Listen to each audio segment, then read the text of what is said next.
So it looks like people are, we don't have to admit them into webinars, so that's great.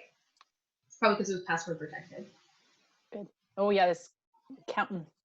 I can see the numbers increasing. Perfect, great. That's one big relief.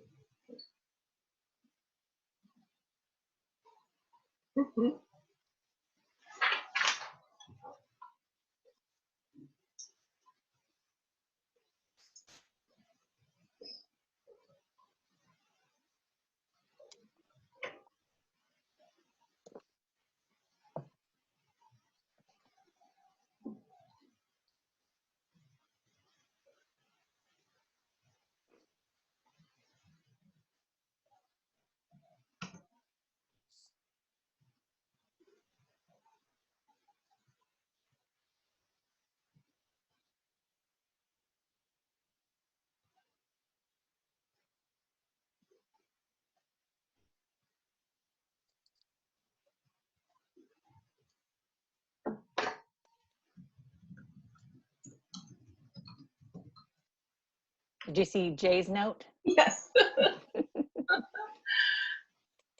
Perfect. Feedback, good. Oh, we broke 100. Whoa. Oh, there's Cam. Lots of familiar names in the list.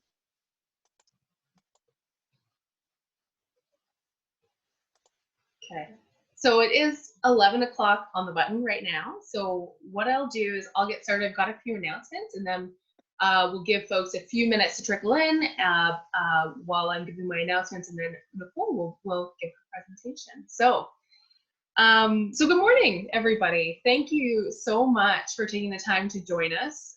We're super excited about the turnout. So my name is Megan Evans, and I am the Executive Director of the Alberta Invasive Species Council. And today is a very exciting day. We are having our very first webinar, which is really, really exciting. Something we wanted to do for a long time. We of course have Nicole, the fabulous Nicole Kimmel, lined up to give us an update on aquatic invasive species in Alberta. I think that's why we have such a great turnout. So we're excited about that. So a couple of things. So the webinar is being recorded, and the idea is that we will record it and then post it to our website at a later date so that you could view it at any time. Today's webinar is the first in a series of 4 webinars, and they will be held every 2 weeks at the same time, so mark your calendars. I am working on making the registration a little bit easier. I recognize it was a little cumbersome this time, and so I'm trying to find better ways of doing that, so stay tuned. I hope to have the registration information for the other 3 webinars out to you later today, if not tomorrow. As a heads up, our next webinar will be Perry Abramenko and Karen Wickerson, and they're going to talk to us about the feral pig and rat eradication program in Alberta. So you're not going to want to miss that one. So today we have pesticide applicator credits available, and we've applied for them for the other 3 webinars. And if you want your pesticide applicator credit, you had to have filled out everything in the Eventbrite form, because there were some extra things that you had to fill out in the Eventbrite registration form. And so I have that information. The other thing that you have to do if you want your credit is you have to pay attention to the webinar today. So we have a requirement in order to issue those credits, we've got to monitor attendance, but we've made it super fun. Nicole has been really great, and she's put together some questions. So we'll be polling you throughout the webinar today. So there is a test.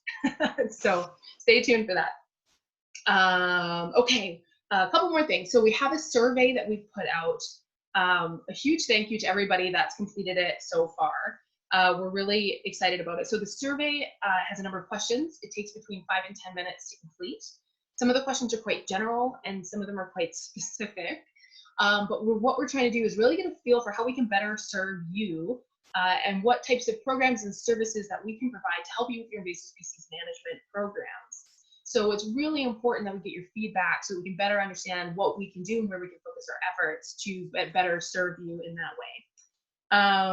The survey, I will post a link to it in the chat. It's going in the chat right now. It's also on our Facebook page, and you can email me for that link if you'd like it. We've extended the deadline to complete the survey to May the 8th, so you have a week and a half. And again, it only takes about 5 or 10 minutes to complete.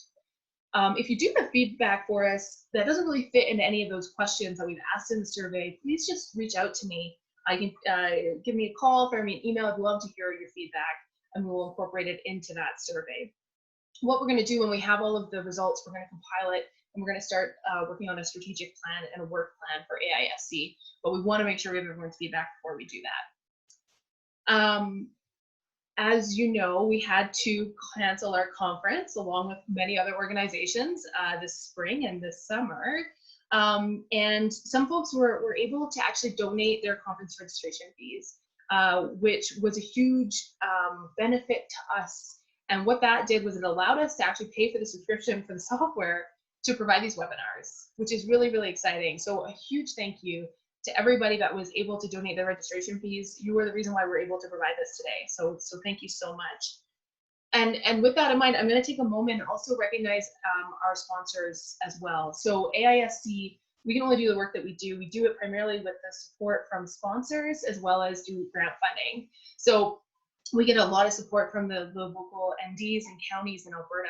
And so we've had a lot of sponsorship throughout the years. And in 2020, we have received sponsorship from Leduc County, Starland County, Colchester and District Ag Society, the County of Newell, MD of Greenview, MD of Fairview, County of Grand Prairie, Lac-La-Biche County, Cypress County, and Mackenzie County. So a huge thank you to all of our sponsors. And again, without that sponsorship and without your support, we wouldn't be able to do the work that we do. So thank you. Another great way to support the AISC is by purchasing a membership. So they're available on our website. We have individual memberships. We also have organizational memberships, which are good for up to 4 people within an organization.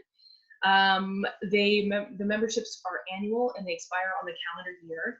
And they're a really great way to stay up to date on current events, upcoming AISC events, and invasive species news in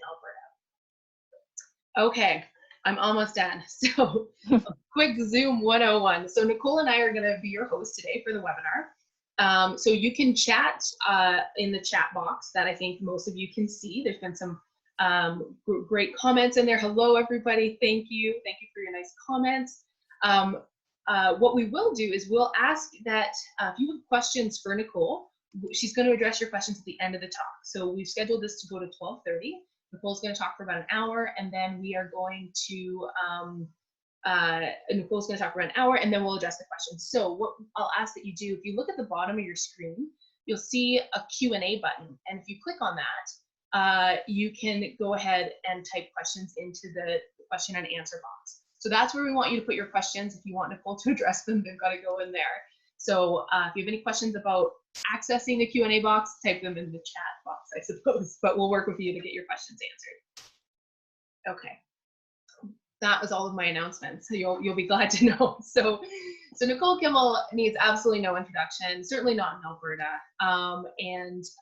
Regardless of that, I will give you some background on Nicole. So she received a BSc in Environmental Conservation Sciences from the U of A in 2000, and she began working with Alberta Agriculture upon graduation. Her work involved addressing weed management issues in forages and non-traditional crops. After 10 years in agricultural research, her role evolved to the weed specialist, and for additional 7 years of employment, that was what she did. In 2018, she moved to Environment and Parks as the Aquatic Invasive Species Specialist. There she coordinates the 5 elements of the Aquatic Invasive Species Program, and those are policy and legislation, education and outreach, monitoring, watercraft inspections and decontamination, as well as response. So you've got a lot on your plate, Nicole. Thank you so much for taking the time to be here today, especially with all that in mind. So I'm going to shut off my camera and we're going to hand it over to Nicole. And thanks so much for doing this for us today, Nicole. Great, thank you. Everyone can hear me? Megan, you can hear me? Yeah? Okay, just covering the aquatic invasive species close calls in 2019. Thanks for the intro, Megan. I am nearing my 20-year anniversary with government. Didn't know I was going to be celebrating that alone in my own office at home, but crazy times. So just to dive into the webinar, the poster child for our aquatic invasive species program is still the Dreissenid mussels. Don't kid yourself, we are worried about other species, but this is the main driver for our program. But it does help us catch other species that we are concerned with. And just to highlight some that we've intercepted in the last couple years, we intercepted some tilapia being found in Elbow River. We intercepted the Chinese mitten crab at the Calgary International Airport. We have the grove snail, or brown-lipped snail, being intercepted on some horticultural species that came into Alberta from the United Kingdom. We have crayfish being found alarmingly all over Alberta. I recently did a CBC interview on crayfish and are getting more and more reports and pictures being shared, so that's great. We intercepted a giant African land snail that somebody brought back from Hawaii. Thought the shell was beautiful, and then it started crawling across their coffee table. So we intercepted that. It has since passed away, but we did try and keep it as a showcase of how easily things come here. The American bullfrog was intercepted in a tadpole order at the University of Alberta. They had noticed that it was an off type and raised it up, and found out quickly once it was got a little bit bigger that it was the American bullfrog, which is invasive in the US for sure. And then wacky things like an octopus being pulled out of supposedly Lake McGregor. So we never did get the sample, but the snow in the background and the picnic table do seem to fit Lake McGregor. So you just never know where things are actually going to pop up in Alberta. So we have the Alberta Aquatic Invasive Species Program trying to diligently stop all these weird and wacky things from coming. And we do that primarily through our 5 elements. So we have that policy and legislation piece, education and outreach, monitoring, the huge inspection program led by Cindy Sawchuk, who does a fabulous job of wrangling all those inspections through inspectors, the canine program, and managing the boats coming into the province. And then finally, response. When our prevention fails, we launch a response to some of these aquatic invasive species. So I just wanted to quickly highlight each element before I dive into our close calls for 2019, just so that anybody that's unfamiliar with the program knows where we're coming from. So policy and legislation, we overhauled the Fisheries Alberta Act in 2015, and that's where we went from 2 prohibited species to 52 prohibited species. We made those watercraft inspections mandatory at that time. Before, they were just voluntary. And then we enhanced authority to quarantine boats and even quarantine a water body if needed. We've added strength to that legislation change in 2015 by requiring the bilge plug in transportation of boats, as well as making reporting of AIS mandatory. So that's the any aquatic invasive species we want to know about. We strengthened that again in 2018 with specified penalties, so that it didn't require officers to go to court to actually lay these fines. So these are much like speeding tickets: $310 for bypassing an open watercraft, and $172 for failing to pull that bilge plug during transport. Outside of that, we have an early detection rapid response plan that we have been using since 2015 in draft, but we were finally able to get it endorsed by leadership in the fall of last year. So now it is fully endorsed, and we are supported in using that as our response for any aquatic invasive species. So that was good. I'm going to highlight this document because it really guides our response efforts in any species. And so it'd be good to kind of start familiarizing yourself with it, because you never know, you might be involved and pulled into this plan, maybe even next week. We also have the decontamination protocol that launched because of whirling disease detection. And so this is now mandatory for anybody conducting work under Water Act approvals or a contract with the government. They have to abide by basically clean, drain, dry protocols. And then depending on their location, sometimes we elevate that to using temperature or chemicals to actually decon equipment. So it is primarily whirling disease focused, but it really does help prevent other aquatic invasive species as well. So that's a big piece to our program. Education outreach, we're still, gung-ho on those 2 campaigns, being Clean, Drain, Dry Your Gear, as well as Don't Let It Loose. You might be seeing Don't Let It Loose logo changing a little bit. This program is moving to a national campaign led by the Department of Fisheries and Oceans. So the logo has undergone some changes as well as content. So I might be looking for a new Don't Let It Loose logo in the future, but to date, it's still very relevant. And both these campaigns are beautiful because it really is moving from awareness to actually getting action from folks. So those actions include the Clean, Drain, Dry your gear, and the Don't Let It Loose of aquarium species, water garden, and live food trade species. Outside of that monitoring, we are monitoring for spiny water flea, which is out in Eastern Canada. So we are worried about that being introduced, as well as the zebra and quagga mussels.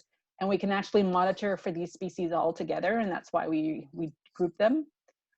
We're looking for the villagers. Those are the microscopic stages of the mussels, highlighted by those arrows on this screen, as well as adults through substrates. Those are the PVC pipes sunk down into the water weighted down with concrete, and even while monitoring the infrastructure monitoring as well. In 2019, we were able to add Eurasian water milfoil sampling. We had some serious concerns based on our inspection program that we knew we were intercepting milfoil samples from BC at kind of at an alarming rate. So we added this monitoring to try and capture if we had milfoil, Eurasian, the invasive type, in Alberta yet.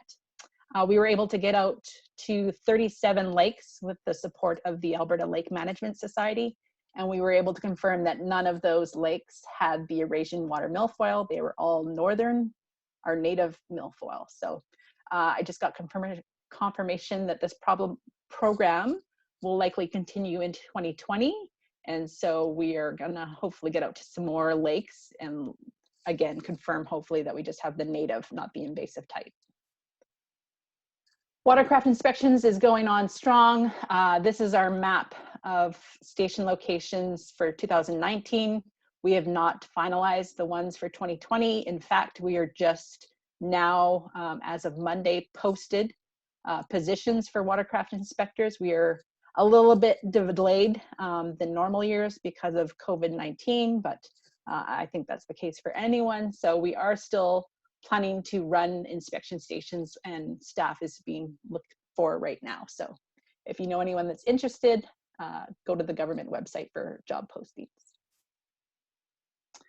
Here's our track record. Remember, 2013, we started with voluntary boat inspections. And then finally in 2015, we were able to get the legislation in place to make those inspections actually mandatory. And that's when our numbers jumped up. We did have to close 3 stations in the West, as well as we lost the roving park ones in 2019. So our numbers do reflect a little hit from the numbers of stations we were able to operate. But we still managed to intercept 19 mussel-fouled boats, which was tied for the highest number in Alberta to that year in 2017. So still a significant portion are being intercepted. The canine unit is still going strong. We have Hilo on this left side right here, Zeus, and Diesel down here. And so we added shoreline capacity in 2018, and we have deployed the dogs at beaches in the province, also looking to add to that support that we don't have invasive mussels anywhere in Alberta, and that still holds true today. So just to see if you're still engaged and things are working, I'm going to launch the poll. Where's the poll?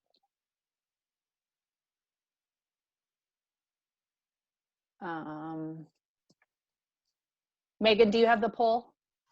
Oh, there it is. Poll. Relaunching poll because we were testing it. Continue. Okay, you guys should see a poll pop up. Megan has raised her hand.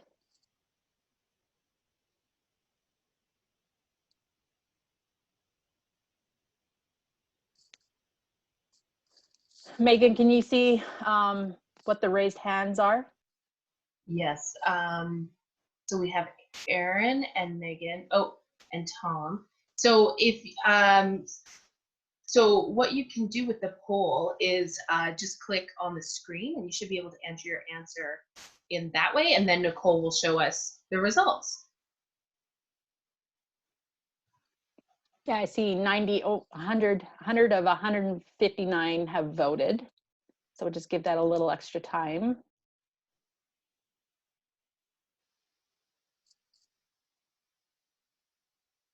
Give some people some time to find it. It's a little bit tricky if you're not familiar.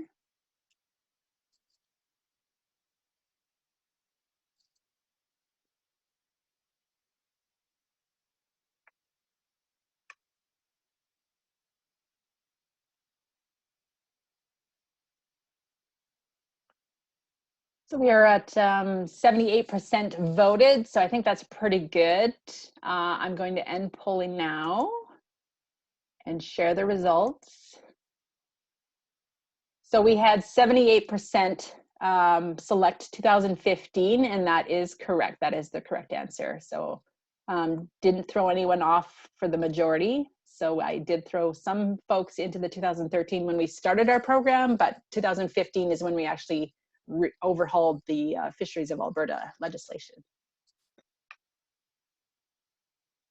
Okay, I'm gonna close that up and continue. Are we still good, Megan? I just wanted to check in with you. No Yes. questions or any? Okay. We do have questions, but I was going to keep those to the end. Okay. Yeah, I think we'll leave them to the end. Great. And then I can run through as good as I can. Moving on to the elements, I still have yet to cover response. And so we still promote our toll-free hotline. This is the same hotline as the Report a Poacher. These are the same operators running this hotline. And anybody, whether the public, other jurisdictions, provinces, or states, the border, watercraft inspectors are all encouraged to use this number. The operators triage the calls, and if they need to dispatch a Fish and Wildlife officer or any other officer, they can do that directly from their switchboard. So it's all about early detection, rapid response. Even if you need more information, use this. They will take down their information and relay it to me, and I will work through as I'm available based on priority. I'm still working on flowering rush in the province, although I haven't made a lot of headway. We've been able to do some isolated hand pulling in some locations, looking to do a huge project at Lake Isle, but I've tried to launch a program there for the last 3 years, but haven't been able to fully pull the trigger on doing a herbicide application for about 8 kilometers worth of flowering rush to try and chip away at that ever-emerging population. But looking to try again possibly this year, even with COVID-19 restrictions. The beauty of COVID is herbicide applicators are already PP'd up with their personal protective equipment. So herbicide application fits right in there easily with the dangers of COVID-19. So still trying to juggle that as best we can. And there are other locations that are still using dicot and hand pulling as well to try and address their populations. I'm still staying on top of the Phragmites locations as much as possible. There were some new ones from last year that we need to do some DNA, confirm that they're the invasive type. We've had a few up in the Fort McMurray region, and so obviously the flooding probably has delayed that response effort, but we'll do the best we can given the current situation. Staying on top of both CN and CP and making sure that they are monitoring their locations that were sprayed late last year to see that they're actually being effective in control and assess as necessary. I did submit an emergency use to use imazapyr on Phragmites and flowering rush, and that is still working through the federal system as well. So hopefully that comes in despite the delays with COVID-19. Purple loosestrife, Wainwright was able to actually find this towards the later end of the summer last year. And so by the time we sort of, assessed how big it was and what we could do, and the budget was aligned, it was actually had been hit by frost. So we flipped into this year being the big year of response. We have a beautiful partnership between Alberta Environment and Parks, the county, the city, and as well as some private landowners trying to address this huge infestation of purple loosestrife. And it looks like it might actually go ahead this year. So I'm really thankful for all the support from other folks in the region to make this response actually feasible.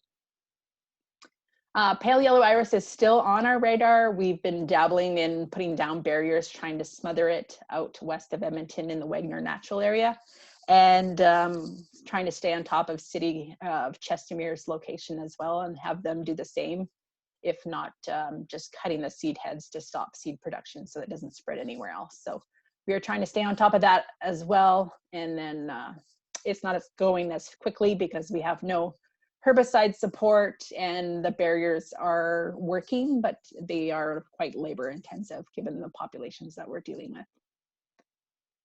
We're still working through some goldfish support. Unfortunately, they've sort of dwindled. Red deer was the only one that did a treatment last year, but we were there supporting them through how to do it and all the approvals, as well as advising once the treatment was done on when they could release the water based on testing of rotenone levels. So hopefully, I have had some inquiries in 2020, but that was before COVID-19. So hopefully they don't drop off because of pressures elsewhere, but we're still here to support anybody facing goldfish issues. So now I want to shift a little bit. That's the program overview. Now I want to shift into what I'll give you a glimpse of what happens in my world when we receive a new aquatic invasive species report. So it really gets tied back to this EDR plan that we were able to get endorsed in October. And so anytime any new species to Alberta is suspected, I quickly pull this document and we start discussions to explore those response options. And just to go through the quick steps, it looks very intensive, but it actually can happen quite quick and easy. So step one is classified as early detection. So the key is this early detection and getting somebody actually to notice something, a species that is not belonging, seems to be overtaking an area, something that keys them to actually report it and look further into it. Aquatic invasive species can be intercepted through our watercraft inspection stations. So that's how we are finding those mussel-fouled boats. We can be intercepting weird things through our monitoring surveys, like we were trying to do for the Eurasian water milfoil, where we only found northern, thankfully. And they could be detected by any observer. So this is any public member, maybe a consultant out in the backcountry that has its eyes on a pristine area that hasn't been, very closely monitored, but it does have access to it. So we are trying to encourage all those folks to make sure that they are reporting anything that they think doesn't belong, because that really starts the early detection stage. Next, we work through identification. So once the species is identified, it is confirmed, we try and confirm that it is actually at the location it was reported at, and if possible, how widely spread it is. So this is done fairly quickly and easily. If we don't have the expertise to do an identification, we can go out to other areas, whether it's universities across Canada or North America. Chances are somebody else has the expertise in identification and we can pull those resources as needed. But we have a lot of in-house specialty here in Alberta that is able to support us so far. We've only gone externally, on a few occasions where we haven't been able to do it fully ourselves. So thanks to the monitoring support, specifically Dr. Ron Zerwell with Alberta Environment and Parks. He has been influential in helping support the verification of species, as well as John Willis as well. From there, we go to risk assessment. The risk assessment is really a determination of is it possible that an introduction could be in this area of this species? And if so, the severity of those consequences if it established and dispersed after its introduction. So we quickly do a risk assessment. How bad is this species going to be on industry, the environment, other species? We do a quick survey. It doesn't have to be formalized. There are lots of literature on most of these species that we're actually facing so far. So it's been pretty quick to get a risk assessment. The only time we struggled was with Prussian carp, since natural water bodies occurrence in North America is very much limited to just Alberta, Saskatchewan now. So we had struggled there, but there is some information from Europe. Next step, we go into the management. It really entails an analysis of the feasible management goals that will most likely be successful. And so this could range from any management response where we just try and educate the public and try and minimize the spread. We might try and suppress a population to control the spread as well. We might suppress to a threshold that we establish, and it might also entail a full-blown response effort where we try and eradicate the species as well. So it all depends on what is really feasible given the current budget, resources, and control methods that we have available to us here in Alberta, which is actually quite the limiting process. From there, we also need to move into monitoring just to make sure that whatever we implement for management is actually working and reaching those desired targets that we were trying to reach.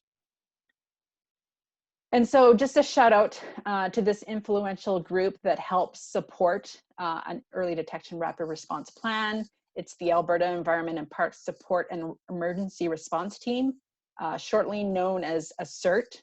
It is a group of highly trained individuals that lead environmental response disasters in an emergency. So they are the ones that are, integral into oil spills, flood events, so that you can bet that they're very busy right now with 2 active flood situations up in northern Alberta.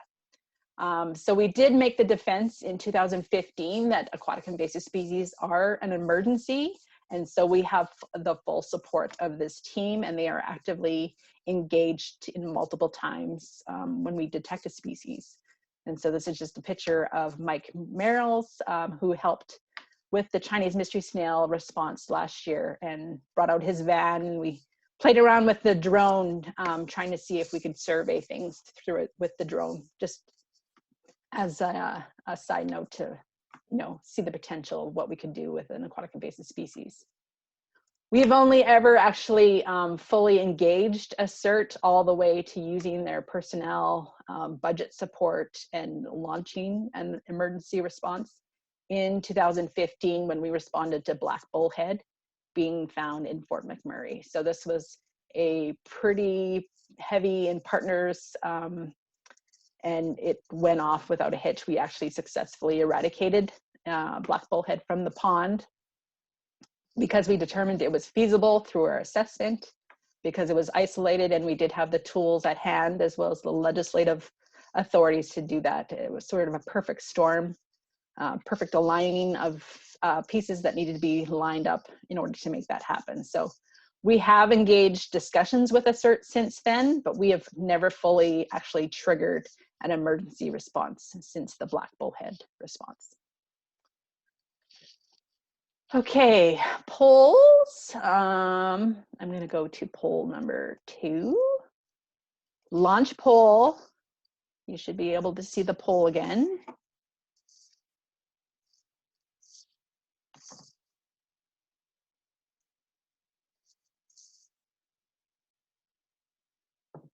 Oh, everybody had to stop and read.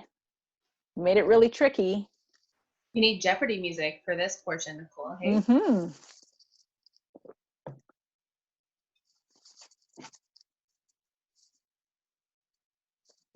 It was a little delayed there. I thought, well, maybe everybody's sleeping by now. Hang in there. We're getting to the good, juicy stuff. So I'm going to be telling you about the 3 close calls that we had in 2019 next. So the nitty-gritty details are coming. Are we sitting on a stack of questions yet? Yes, there are 8 in the queue. 8 in the queue. Okay. So folks, feel free to write your questions in there throughout the presentation, but we will just wait to address them at the end. So.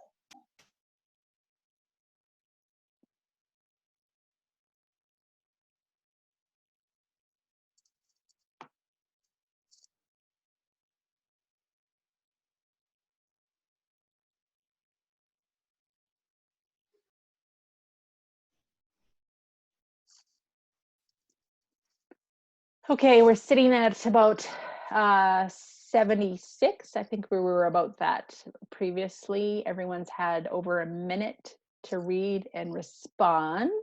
So I'm going to go ahead and end poll. Share the results. So we had 70% identify the title being Support and Emergency Response Team, and that is correct.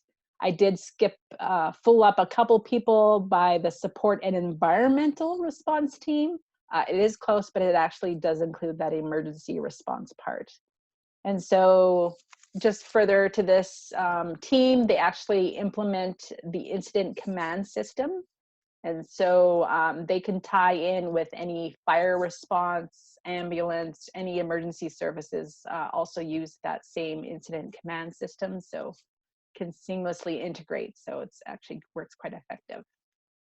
So thanks for everyone for participating in that poll number 2.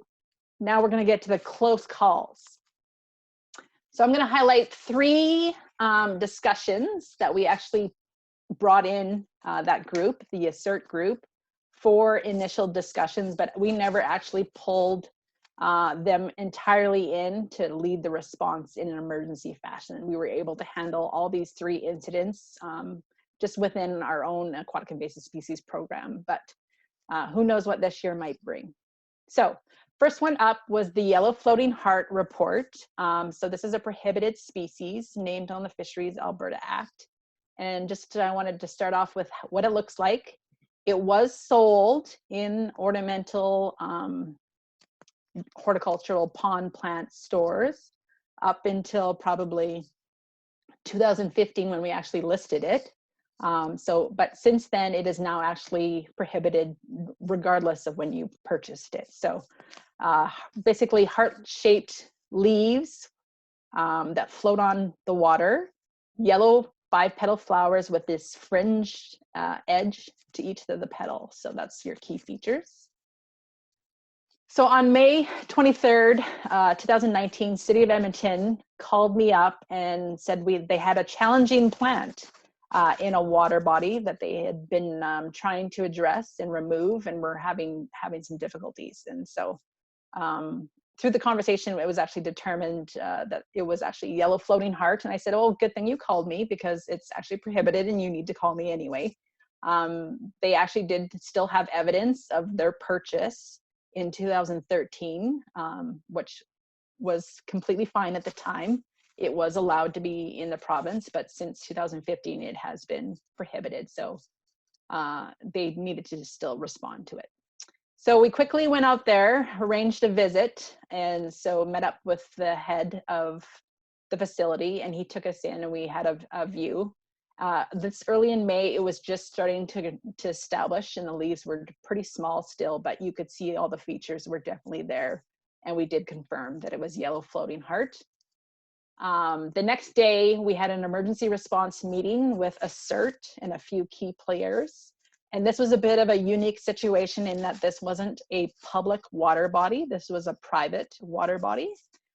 So we really laid out the response that we wanted, that we would have undertaken, and laid that out for City of Edmonton to follow. And it really was about preventing the spread, confirm that they would help us in eradication efforts. The best approach in this situation was to hand remove the plants and the fragments, dispose of those removed plants and fragments carefully through either incineration or deep landfill burial, and also to submit a long-term monitoring plan and notify us of any new occurrences if they popped up anywhere else. And so at the time, it only took a couple days for City of Edmonton to confirm that they were all in, whatever we needed, they were ready to comply with. And it was basically just waiting from instructions from me. So first thing with first was to actually do that hand removal. So a few days later, we took some Alberta Environment Park staff and joined the facility staff for hand removal. And so we spent, it was only about half a day between, I think there was about 6 of us, maybe 7 at some times, bent over, hand pulling and double bagging those plant materials they actually ended up incinerating them after we left. We were quite the spectacle. We did get lots of attention on our activities. This was a very public, accessible facility, and lots of people were stopping by and asking us what we were doing and trying to see, why we were there. So we garnered a lot of attention. They also worked quite extensively to drain the water body quite safely. They ended up actually taking the water and treating it as hazard waste. And that was on their own accord. So they took it to the full level, which I appreciated. We did try to find other lesser financially alternatives for them, but they went the full way anyway. So that was it was a really good uptake. So we were able to get in there and remove the plants. They were spot checking it throughout the summer and did a couple little hand removals, but we basically did a huge dent in the population. It has only started to just a spot removal. And I think we have avoided a full removal down to the rubber mat. They were also willing and looking into that this winter. But I think through hand removal, we've pretty much got it eradicated for the most part. But we're still monitoring, even into 2020, they will be monitoring. Unfortunately, through their activities, we also learned that they might have been draining the water through just directly into the drainage system. So we worked with EPCOR to trace where that drainage point of the drain from the facility went. And so EPCOR provided us the mapped out pictures of where it actually entered into the river. And so from there, we were actually able to walk along the shoreline of the river, trying to see if there was any established populations. Likely they would only establish in little jut out points, so we can't do a full inspection of the downstream on the North Saskatchewan. So unfortunately, we were only able to do just right up close. So we did what we could, had a look, didn't find anything, but definitely it's on our radar that if there might be more further reports of any yellow floating heart in the North Saskatchewan downstream of Edmonton. But we did what we could. So we have had good uptake with the City of Edmonton. They've been above and beyond what we've asked and are doing very good stewardship work in their facility to make sure that yellow floating heart is actually eradicated and never another point of source population downstream. So kudos to the City of Edmonton for stepping up and actually responding in the fashion that they did. So that was the first close call in Alberta for 2019. The second one actually includes invasive mussels. I've included both zebra and quagga because at the time we didn't know which one it actually was. And so they are quite interchangeable. Depending on the specimen, they can be interchanged, mistaken for one another. There are a few key features that we use in the field for quick identification, but I want to assure you that if you're finding any invasive mussels, whether it be zebra or quagga, we want you to take a sample and send it to us so that we can do some lab analysis so that we can be certain. And just to refresh, I showed this map earlier that, this is where zebra and quagga mussels are predominantly found out in Eastern North America. But I want to draw your attention to Utah. Here, we have many occurrences, 4 occurrences where the mussels have failed, but we have one, this green dot here, Lake Powell, where quagga mussels have established. And so we also know our Watercraft, we do have points of people coming from Utah quite extensively, more in 2018 than 17.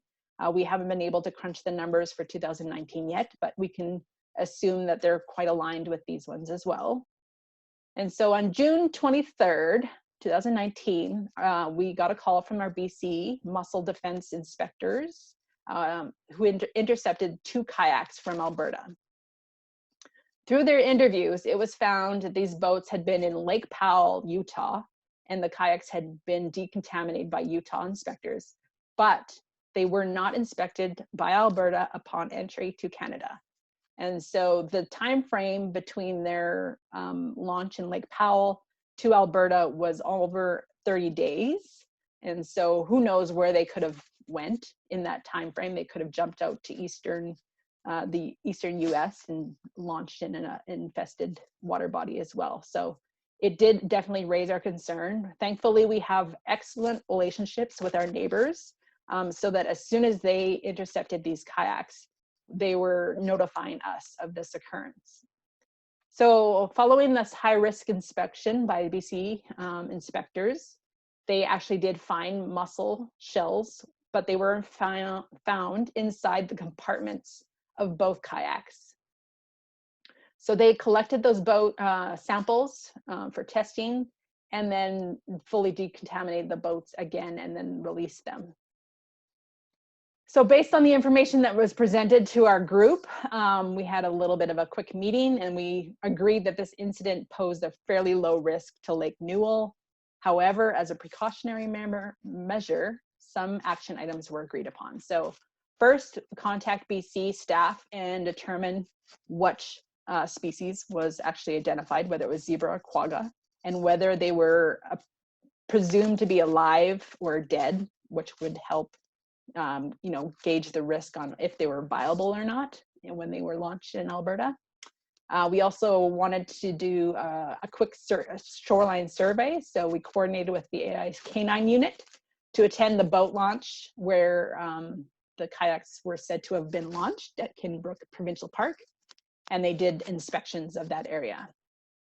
We also wanted to be sure that we were, upfront with the key stakeholders in the area. So we wanted to make sure that the Eastern Irrigation District, which is, the reservoir surrounding the provincial park, as well as parks, were fully informed on the actions being taken in response. So British Columbia confirmed that quagga mussels were likely non-viable. They were probably remnants from the decontamination in Utah, and just weren't actually removed at that time, but killed through the decontamination process that they actually performed on the boats. The canine shoreline surveys resulted in no detections. We had numerous dogs out there, neither detected any villagers or adult mussels, and they can identify both. And we reached out to those partners, parks and the irrigation district, and both were satisfied and agreed that the initial risk was fairly low, but they appreciated all our initial response efforts, and we're glad that we took those, even though that the risk was low. And thankfully, so this is how real invasive mussel scares happen in the province. So those kayaks could have entered in any jurisdiction. It might not have been necessarily Alberta. They could have been entering into the Canada outside of normal operational hours for watercraft inspections. And so that is a real threat that we have to live under, that we can't be there 24 hours, 7 days a week, all the time. So we do the best we can. We prioritize our high peak summer hours and do the best we can with what we have. So there is still risk of some introductions, but we try to mitigate that through education, and every jurisdiction is under that restriction.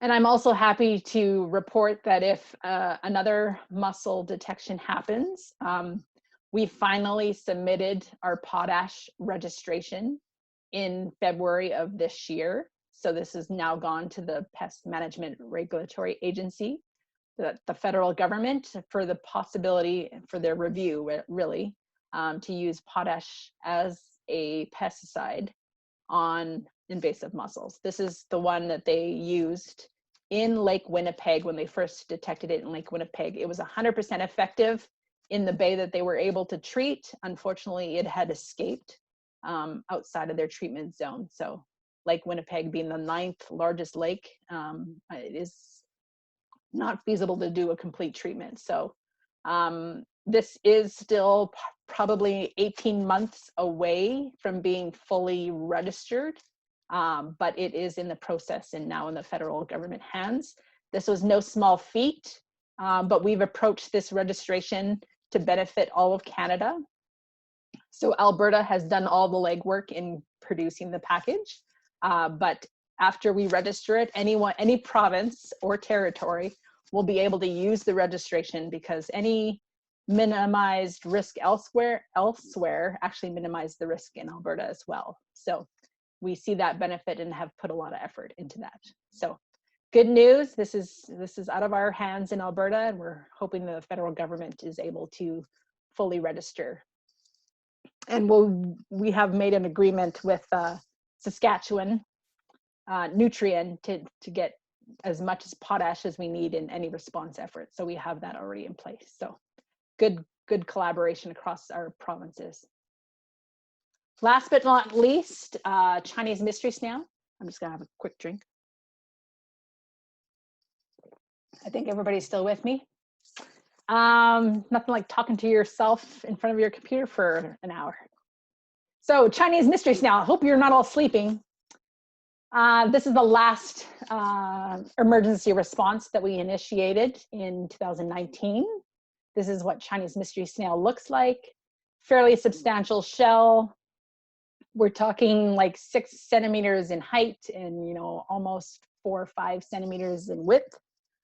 Has a trap door indicated on that middle picture, where it can actually seal itself up for weeks at a time and actually avoid cold temperatures, dry out periods, chemicals, anything that you could throw at it. It actually seals itself up and can actually survive quite a long period.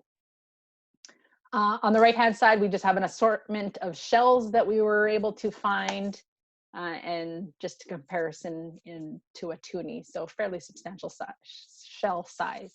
If you saw it, I'm pretty sure it would catch your eye and you would notice it as compared to our native snails.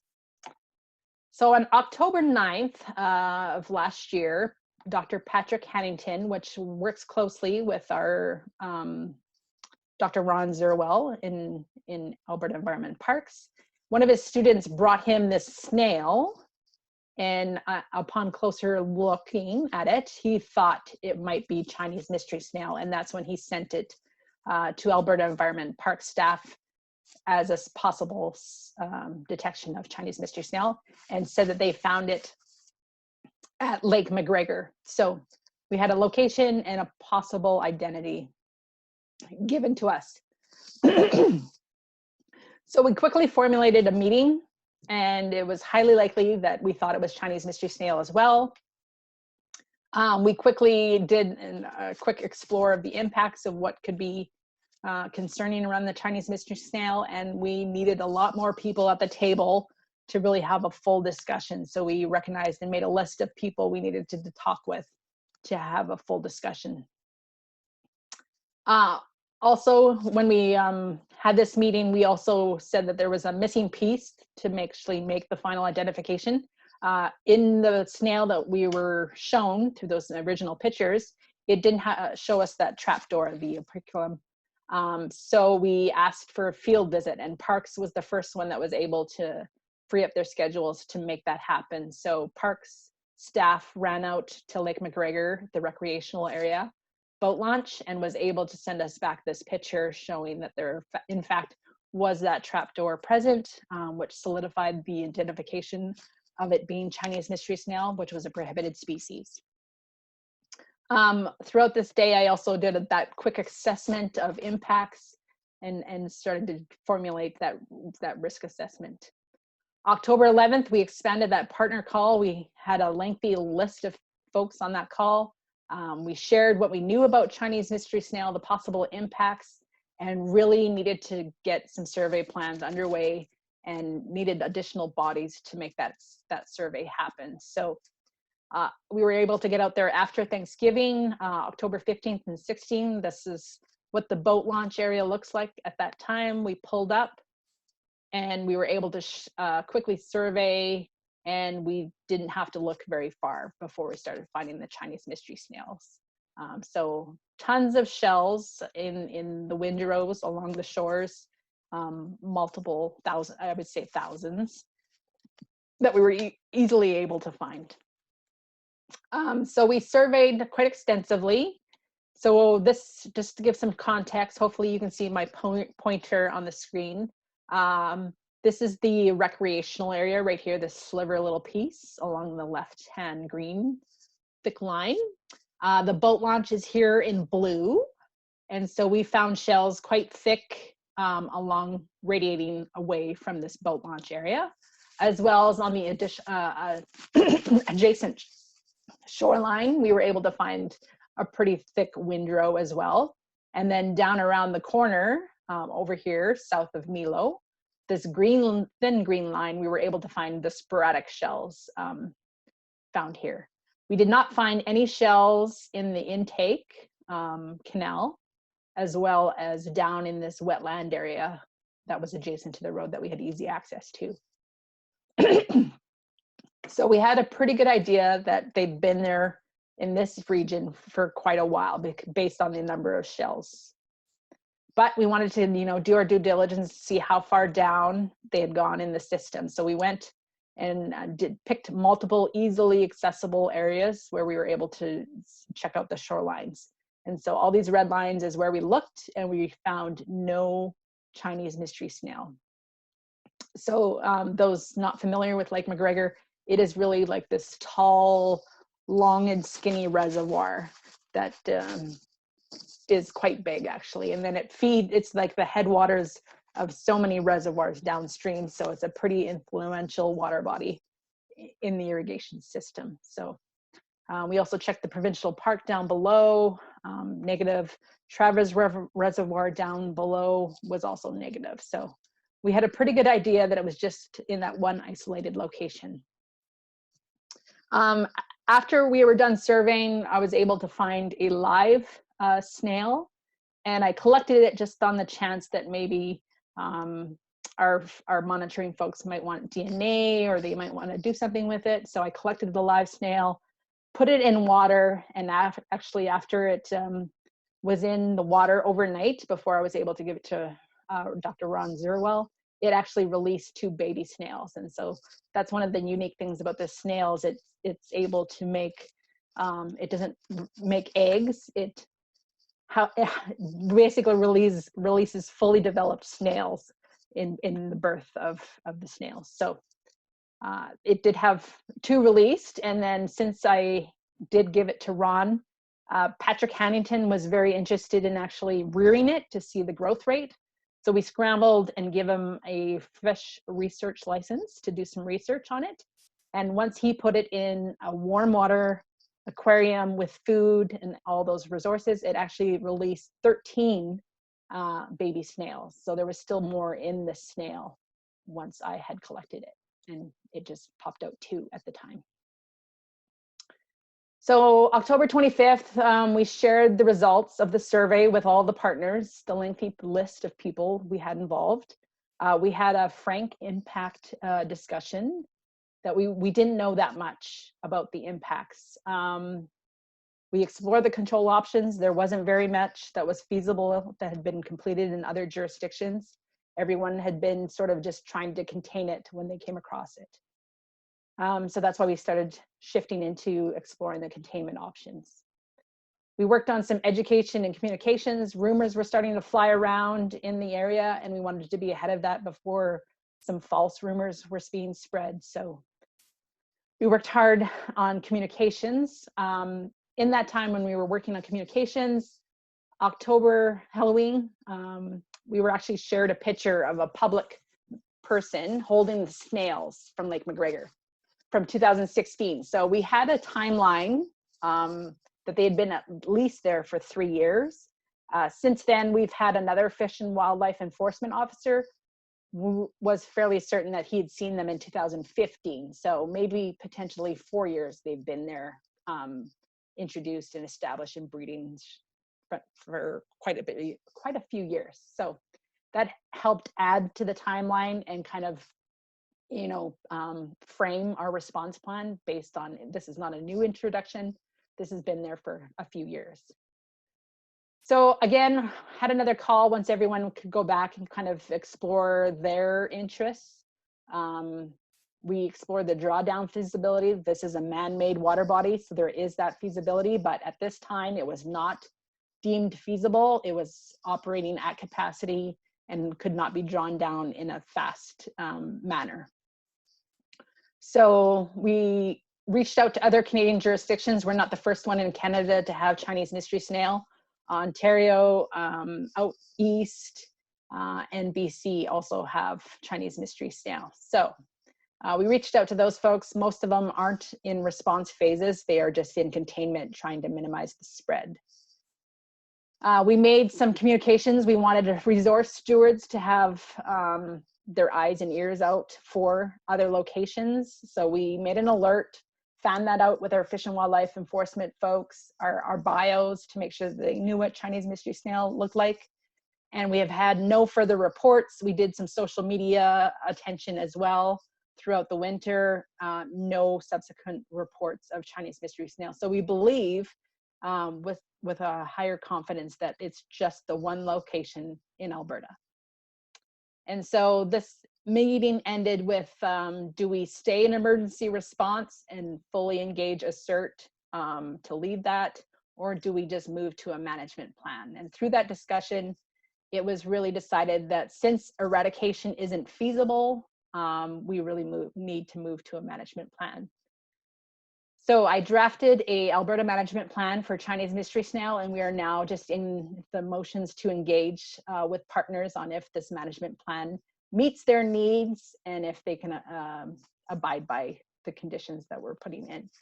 So what we have drafted so far is a 4-point program. So we're gonna potentially institute a ministerial order, which will require boats and equipment that are leaving that recreational area and that only location, that one boat launch, would have to clean, drain, and dry their gear upon exiting that boat launch. And so that would give us containment of Chinese mystery snail by ensuring that things are clean when they are removed. In order to enable this ministerial order, we're hoping we can acquire the purchase of a CD3 mobile trailer. This trailer has a blower and a vacuum, as well as a brush and a picker tool that will help enable folks leaving the recreational boat launch area to abide to the clean, drain, and dry stipulations in the ministerial order. So this is the hammer, and then these are the tools to abide by that hammer that we've laid in. This will be also combined with quick fact cards to try and make sure that the public, especially in that region, know of its occurrence. So there will be signs identifying that it is present in that lake water access point, as well as coupled with our clean, drain, dry signs, encouraging that to happen, as well as maybe even a sign showing that there's a ministerial order there. We haven't fully explored that yet. In tandem, we are working with the University of Alberta. Dr. Patrick Hannington is interested in growth rate and has that live snail, which the female has actually passed away since, but those 13 baby snails are still going strong. And Dr. Mark Posch is also interested in maybe doing some food webs of the impacts of Chinese mystery snail in the food web system. So hopefully between research, education, and clean, drain, dry, we can move to containment. So that's the overview of the 3 close calls in 2019. So I'm just going to open it up.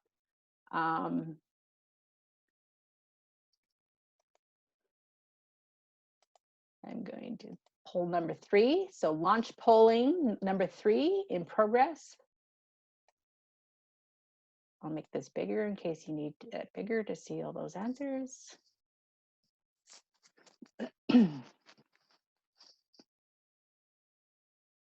How are we doing, Megan? Fantastic.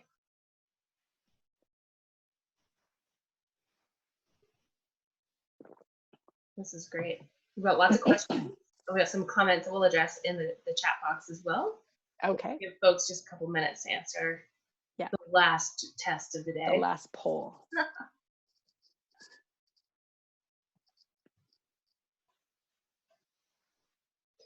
There's actually a correction in the chat from Ron Zerwell. I'm not sure if I'm pronouncing your last name correctly, Ron, but the female mystery snail had 23 babies. Oh, I've got the number wrong. That's right. There was an update. She just kept spitting out babies. They just kept coming. They were awfully cute, though. I lost track. That is right. There was more. Thanks, Ron. Thanks, Ron. I needed that.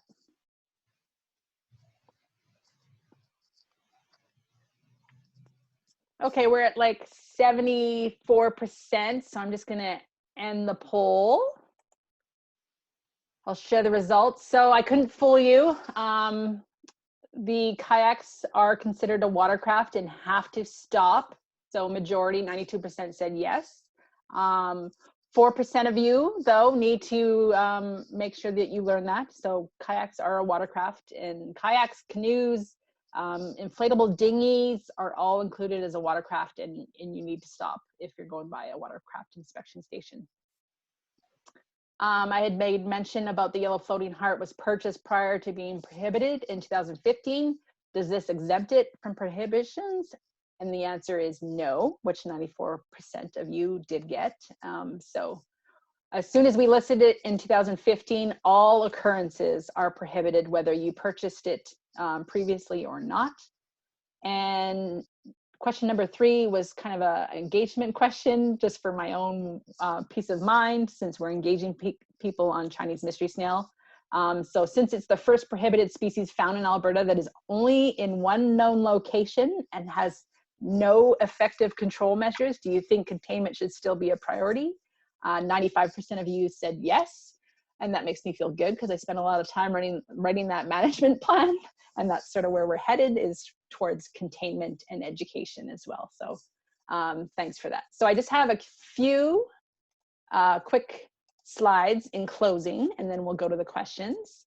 So if you take nothing else from my program, I hope that you take it is all about creative partnerships. I am one person in that middle of that flower diagram, and I heavily rely on other folks like Cindy Sawchuk to do the inspections, Ron Zerwell with the monitoring, Janine Higgins with education outreach, Miles Grove with the Fish and Wildlife branch to do policy and legislation interpretations for me. And then I, beg, borrow, and steal people as much as possible to do the response efforts that I undertake. So if you haven't been involved yet, consider yourself lucky, but you're not off the hook. I hope you're still engaged on actively looking for things. And if our paths do cross with detection, I hope that you support our program as much as you are able, and I will do the same in return. So what do you need to do? There are 3 simple things I want you to do. Always clean, drain, dry your gear when moving around in water bodies. So this includes anything that touches the water, whether it's a boat, a life jacket, a kayak, a canoe, even just hiking. You can attach things to your boots and move it around. So make sure anytime you touch the water, make sure it's cleaned and drained and dried before you move to another water body. Outside of that, don't let it loose. Never release anything, even if I don't even know why why you would, but just don't release anything from your pet aquarium. Even the water can be suspect, so it should be used for watering your houseplants or something else, rather than going down the drain. We cannot ensure that we can remove everything that's being removed or being dumped down the drain. Outside of that, call our hotline or report to EdMaps Alberta any prohibited species that you might be encountering, or if you just see something that's weird and wacky and want somebody else to have some eyes on it, please report it to our hotline or through EdMaps if possible. And so that brings us to the end. So thank you for your attention. I think what we're 151. So that's a pretty good turnout. Thanks for all my roadies for joining in on my webinar, and hopefully you've learned a lot. It was a busy year last year, and hopefully we can keep it to a minimum for emergency responses in 2020, given the restricted movements, but you never know. So over to you, Megan. I think we'll open it up to questions. You want to just start working through them? Great, yes. Okay, so I do have a comment in the chat saying from Addie saying that she can't hear Nicole, I think, but it just came through. So Addie, give us a little more information about what's going on there. Hopefully you can hear us now. So Todd had a question in the chat. I'm just gonna do that one before I forget. Okay, I think this was when you were talking about zebra mussels that this one came out. Okay. Or I'm not in that. So what the question is, what are the notification procedures for who gets to know of the possible aquatic invasive species in real time? If it's considered your jurisdiction, that's usually how you get notified. So if I get the initial detection, we try and keep a quick assessment internally, and then if feasible, we will reach out to irrigation districts, municipalities as we need.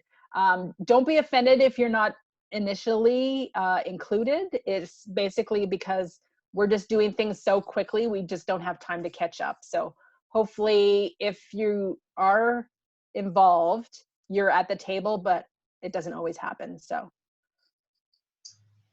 Okay, so now the questions in the question list. So the first question I think you've addressed, and I think this came in really early in the presentation, but just to clarify, so regarding watercraft inspections, is there a concern with canoes and kayaks as well? And should they be checked before moving to other locations? Yep, so that highlight is basically showing why kayaks need to be stopped because they can be fouled. We have also intercepted other kayaks, sea kayaks as well. And so other jurisdictions didn't used to check kayaks and canoes. Alberta has always taken that stance. And so now other jurisdictions are moving and aligning with that as well. And so they're also checking because we have proved that it is possible to have a fouled kayak or canoe. Okay, so the next question is there somewhere we can find more information about the invasives found? For example, the octopus at McGregor Lake. What's this? You can't just tell us there's an octopus and not give us more information, Nicole. I know, and some of them are tricky. So the octopus came through like a Facebook post that we were shared. And so we weren't able to actually track it down, but we were able to sort of look at the picture and say, does that picnic table look like the ones in Lake McGregor and the snow? And so we believe that it's possible, but not for sure verified. Okay. I have so many questions about the octopus, but I'll stick with these ones. Okay, we'll talk. Okay. Okay, this is with regard to your presentation, where were you sampling in slide 13? Oh, slide 13. Oh, that's like the monitoring one slide where I had the tow rope in. I don't know. Ron, what was the name of that lake? I don't know. I only got out to one lake. It was in northern Alberta. It was like an hour away. I forget the name of the lake. Sorry. Yeah. Okay. Ron might be able to put comments in where he took that picture of me sampling. Nakaman Lake. Ron has responded. Oh, there you go. See, Ron. Thanks, Ron. Great. Thank you, Ron. Great. Okay. So someone's having problems with the slide tracking. Will you be following up on the Phragmites control on the CN sites that were sprayed last year? Yes. So I already have an emergency use just in case we need to top them up. But I'm hoping that what the applications we did last year is enough to eradicate them. But they will be monitored again this year. So how do you define an invasive species? It's complicated. So the easy definition is if it's on the Fisheries Alberta Act. That's a definite clue that it's deemed invasive, but really our definition is if it threatens the environment, the economy, or society, humans, then it's considered an invasive species. And it could be one, two, or all of those can deem it an invasive species. So it's a bit of a moving target. But usually when we're referring to the Aquatic Invasive Species Program, it refers to the regulated list. Okay. This is more of a comment, but it's asked if you're aware of Sheila Koss in Big Lakes County and her "She Ain't Pretty, but she just looks that way" campaign. I don't know if you're familiar. I've never heard of that. So maybe that's something that we could look at expanding. I'm not sure. And I think this was a pale yellow iris, I think. I'm not sure. I'm not fully familiar with their campaign, but I do work with Sheila quite extensively. The Big Lakes County is a good advocate for aquatic invasive species because they are literally named Big Lakes because they have like big lakes, and any AIS introduction would actually threaten a huge part of their economy. So they are a really good advocate. So Sheila's doing some amazing things up there, and I'll have to definitely look at her "She Ain't Pretty, She Just Looks That Way" campaign. I think there's going to be some big Google searches happening for that in about 5 minutes for sure. The next question, do you provide volunteer opportunities? And if so, where can I fund them or sign up? Oh, yes. You just want to like sidekick with me? Like, yeah, sure. I'll take you out. You want to like hand pull some flowering rush? I would more than happy take that. Yeah, get in contact with me, send me an email, and we'll see if that's even feasible, because we had some issues with volunteers forms, but I think they've cleared that up within the government. So we could do some paperwork potentially if you're really keen on wanting to hang out and, attack some Phragmites, or if you yeah, any of it, sure. And if that's an open-ended offer for volunteers, I'm going to jump in.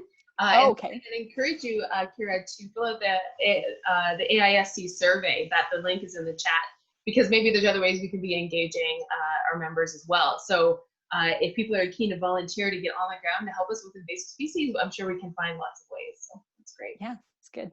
Okay, the next question is from Kate Wilson. FYI, Canyon Ferry Reservoir in Montana has now been delisted.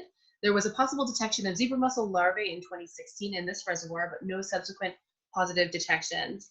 Tybor Reservoir tested positive to mussel larvae in 2016, but no additional detections have taken place since. It may be delisted in 2021 if this trend continues. Awesome job. Love, Kate. Yes. Thanks, Kate. So for those that don't know, Kate, it was actually in the position I'm in now and left to Montana. So she's the one that really started this program and got it to where it was. And so I'm just trying to keep up to her whirlwind performance previously. And I think everyone should sign off on their questions with love and their name, because that would just be nice. But no, I'm just teasing. But that was lovely. Okay, are there or will there be any publications showing all these prohibited species for the public to be aware of and to assist in identification? That's a great question. There's a few resources. So do you want to talk about your pocket guide and others that you have, Nicole? Yeah, so we already have a fairly robust education outreach program, and we are always looking to expand it. So we have our all-inclusive aquatic invasive species pocket book. Send me an email. It might take me some time to get back to the office to get you one, but I will catch up to those as I can. But yes, we do have a pocket guide, all inclusive of all the 52 prohibited species for generating that familiarity with the public, as well as some additional species of concern like Prussian carp, goldfish, and some other fish diseases. So yeah, I can have that. We have a library of quick fact cards on specific species, and we are able to share those readily. The Chinese mystery snail has been developed. It just hasn't been printed yet. But yeah, we're making motions to have that easily accessible. And if you don't have it, email me and we'll get you some resources. One other great option, I know I'm not being asked these questions, but I'm just going to provide more information. The Alberta Invasive Species Council also has an app that allows you to report back on invasive species observations, and that includes aquatic and terrestrial invasive species. It's really great. I've got it up on my phone here. It's called EdMaps Alberta.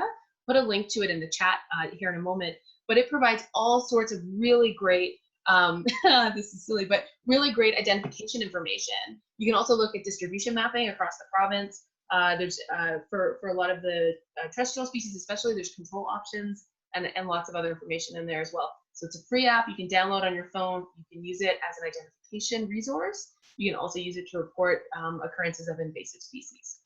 So little plug for EdMaps there. And don't worry if you're going to get it wrong. We'll figure that out on our end. If you think it's like, get it to the closest species that you think it is, send it to us. We'll do the final checks, and it won't make it on as a report if it's not valid. So exactly. So even if you have an inkling that it might be something out of place, or you're not sure, use the EdMaps app, or you can always email us as well. So great. Is there much research or awareness of the possibility of waterfowl transferring aquatic invasive species from one place to another? Waterfowl. Yes, so they have had some investigations. I think I've seen some scientific papers on this, and it would definitely be a concern. But the feasibility in managing waterfowl movement is a bit unreasonable. So unfortunately, we probably can't do anything about that. So if we can prevent those introductions in neighboring jurisdictions as much as possible, hopefully the birds have dried from the longer distances. But yeah, it's just not feasible to really address. Okay, typing comments. Will the proposed changes to the Code of Practice for Pesticides to include species listed under the Fisheries Act for herbicide applications near water improve the ability of the department to respond to aquatic invasive species? Yes, yeah. And it helps us have a little bit more oversight. So the Code of Practice only applies to that Weed Control Act species. So the Fisheries Alberta species is the gap. So we can't work under that Code of Practice. So everything has to go to that special use approval, unfortunately, which is a little bit of an onerous process currently. But we're all working together to try and make this a better process, because we want folks to be actively responding to any aquatic invasive species. So we're trying to enable that as best we can. Great. Okay, the next question is, are the snails edible?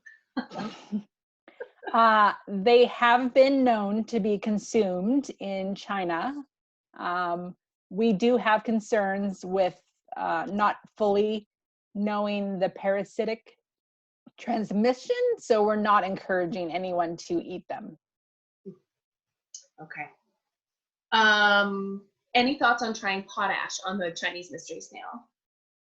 That has been tried or considered elsewhere, but that ability for them to seal up for up to 4 weeks really kind of makes it a non-potential use. So we've considered it, but it's not going to happen. Bill Patterson has a comment that there were 3 questions in poll 3. That's a lot. I know we really were texting you guys today. We were making sure you were paying attention. It's true. The next question is about how the Chinese mystery snails reproduce. Is it asexual, and do they release clones? This is fascinating. I'm so interested in this as well. So they need both a male and female, but yeah, they do not lay eggs. They give birth to live, fully formed juvenile snails. With shells? With shells. Really? Okay. Wow. Yeah. Interesting. So they're not clones then. It's sexual. No. Yeah. Okay. Earlier you said the city of Edmonton reached out to you about the yellow floating heart. Is there a list of species somewhere that if found, you should be notified about? Yeah, so there are those 52 species listed in the Fisheries Alberta Act. Those are the ones that I need to be notified of as soon as they're detected, because we have that mandatory reporting of those aquatic invasive species in regulation since 2016. And again, there's some other resources. The EdMaps Alberta app lists those species, and we also have fact sheets on the Alberta Invasive Species Council website, which are a really good resource. And I believe we have all of the regulated species have a fact sheet. I believe so, yeah. Great job, Nicole. Very interesting. What about paddle boards? Yes, let's include it. Okay. if in doubt, yes, stop. We want to see it. Perfect. The next question is, has there been any progress on monitoring whirling disease? Has there been progress?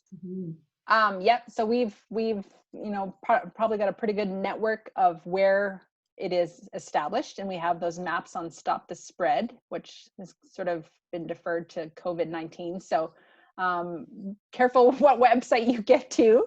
Whirling disease had that one first. So yeah, on their website, they've ballooned up to their whole another program. We work closely with the whirling disease folks, but they have really grown to their own programs. So they're doing surveillance, research, and education and outreach on their own. That's another great webinar idea, actually, would be to talk about whirling disease at some point. We do get a lot of questions about that. So yeah, thanks, Tony. The next question is for Don't Let It Loose. Is it okay to use aquarium water on outdoor gardens? Is there still a risk of invasives getting to water bodies from that? It probably depends on the situation. If your water is completely isolated away from drains, it's probably fairly safe to do so. If it's right next to a drain, then probably getting higher risk. But good question. Yeah, that is a great question. And I know Sophie does a lot of education and outreach with one of the watershed groups, so they probably get a lot of questions about that. We get so many weird, very specific questions sometimes, but yeah. Okay, so the next two questions are giving us some clarity on the She Ain't Pretty campaign, which I will be Googling as soon as this is done. It has the She Ain't Pretty, She Just Looks That Way campaign, has posters and info for Himalayan balsam, young flag iris, flowering rush, and a bunch of other beautiful aquatics, as well as terrestrials like oxidase, toadflax, hawkweed, and white cockle, among others. So it's great to know. We will be looking into that, I promise. It sounds amazing. And again, another comment, shoot, it seems like someone was having problems with a lag in the slides, so we'll have to look into that for you. I'm sorry about that. And it looks like Dave Heyman posted a link to the AIS Pocket Guide, so that's in the question and answers. Hopefully everybody can see that. So an amazing resource. We just got some print copies as well, and so when we're able to start seeing people in person, we'll start distributing those. So yeah. So folks, last call for questions. That's all we have. And did one pop up? Is there anyone? They don't go to the bottom, so it's a little bit tricky. I'll just do a quick scan. Is there anything else you want to add, Nicole? While I scan through here. I don't think so. Really good dialogue, good questions, everyone. And they were great. 151 or whatever, that's impressive. So thanks for the support. What about good practice? Yeah, it looks like I believe that we've answered everything. Oh wait, no. Do you need to do more intense cleaning for waders in whirling disease zones? Yeah, so in that decon protocol, we lay out exactly what's required. And if you are working in a red zone, we require either temperature or chemical to be introduced to actually ensure that you are clean, drain, dry, and decontaminated. Yeah, great. So they can email me any specifics, and then I can either work through it or forward them on to the decontamination specialist. So the whirling disease folks even have a decontamination specialist that helps guide everyone in their decon. Perfect. That is a great, I think we should have a webinar on whirling disease as well. So one last question, sorry. Will boat inspections stations be operating for boats coming from BC to Alberta again? Likely not. We're probably under the same budget restrictions. We didn't get any additional budget to reopen those Western stations, so likely not. But BC has stepped up, and they are trying to fill our gap in that Western border side, and so they are elevating and trying to keep things like curlyleaf pondweed and milfoil out from coming into Alberta, because they recognize that we did have some declines in our network, so they're trying to fill as best they can. Perfect. So thanks to BC for doing that. So one more question came in, but this is an easy one and I can answer it. So it's asking, Stuart's asking, will there be an archived version of the presentation? And yes, so I'm recording the presentation right now, and we just have to figure out how to post it on our website. And as soon as we do that, we'll post it up there. so that everybody can view it. So we're learning as we go with the webinars, but it's very exciting. So I think that is it. Thank you so much, Nicole. That was amazing. I learned so much. We really appreciate you taking the time to do this and to be our guinea pig with our very first webinar. So Yes, thank you good. so much. Thanks. And thanks to everyone for attending today. Look for the webinar online, fill out the survey, and we'll see you in 2 weeks. Great, thank you. Okay, Thanks. bye everyone.